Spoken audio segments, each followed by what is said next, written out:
तो बहुत आशावादी लोगों का उत्तर था कि इस बार हार गए तो क्या हो गया, फिर से एक बार ऐसा ही प्रयास करना चाहिए, सशस्त्र क्रांति। तो एक धारा वो फिर से बह चली, क्रांतिकारकों की धारा। देश के लिए अपना जीवन, अपना यौवन हवन करने वाले लाखों उदाहरण उस धारा में से निकले, जो हम सब के आज भी प्रेरणा स्रोत है, आदर्श है जीवन के बारे में। देश समर्पित जीवन कैसा होता है।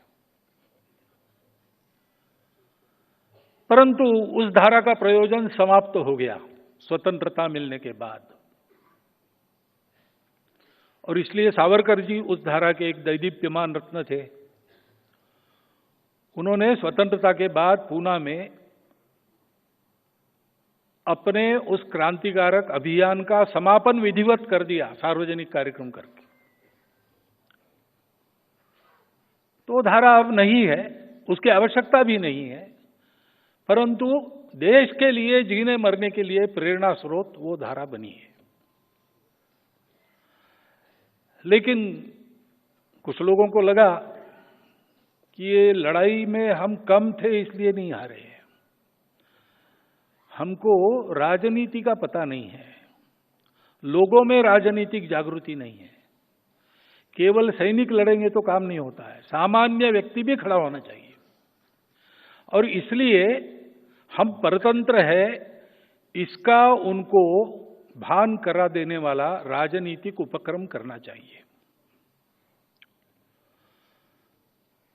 तो उस स्वतंत्रता के युद्ध के बाद 57 के बाद भारतीय असंतोष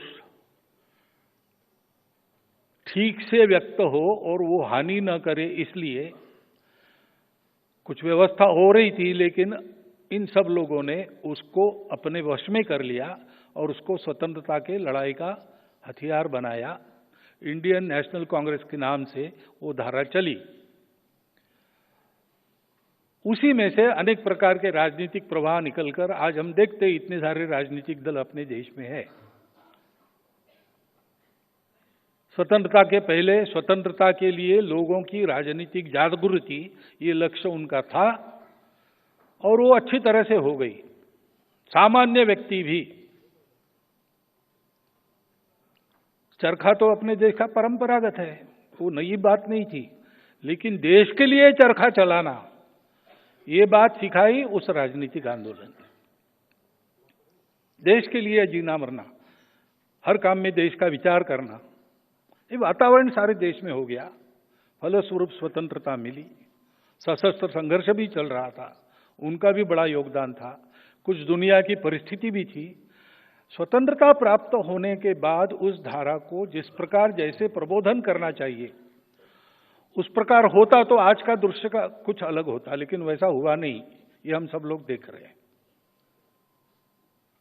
दोषारोपण करने की बात नहीं, ये फैक्ट है।